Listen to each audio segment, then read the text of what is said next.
totoo kaya na may dalawang DDS vlogger personality ang bumaliktad na? Yung isa dyan ay medyo kilala pero familiar yung pangalan. So kung ikaw isang vlogger ng, halimbawa vlogger ka ng Marcos or vlogger ka ng Kakampings, tatanggapin nyo kaya yung isang vlogger sa kabila na bumaliktad na? Para sa akin, obserban pa muna, no? Obserbahan nyo muna bago kayo tanggapin yung isang vlogger na bumaliktad na. Kasi baka nagpapanggap lang yan na bumaliktad na, no? Na nagpapanggap na bumaliktad na siya, pero may komunikasyon pa rin siya doon sa kabila. So mahirap paniwalaan yun, guys. Kaya obserbahan nyo muna, no, bago kayo tanggapin yung vlogger na yan.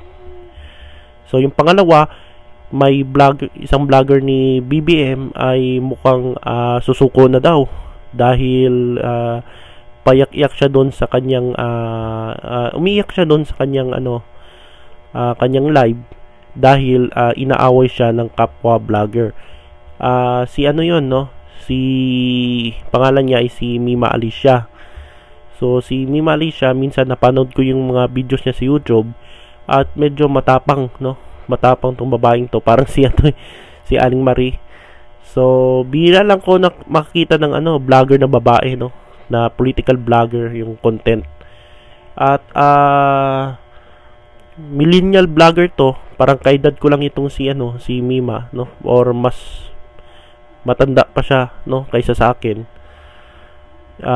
At kamukha ito ni no, parang kamukha siya ni Ann Valdez na dating DDS din.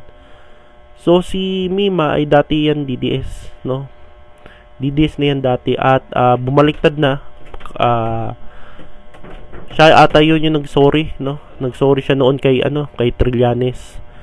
At ang issue na bakit nagkagulo yung mga vloggers ni BBM ay dahil dito kay Lagdameo. So di ko pa alam kung anong issue na yan.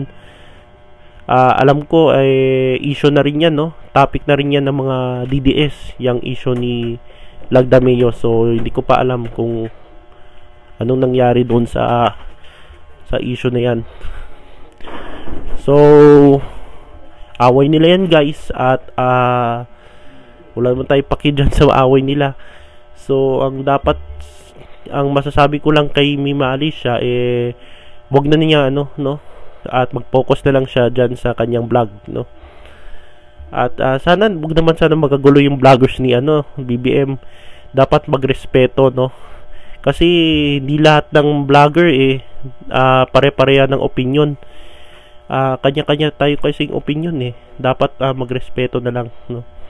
So yan yung masasabi ko sa vlogger na si Mima Alicia.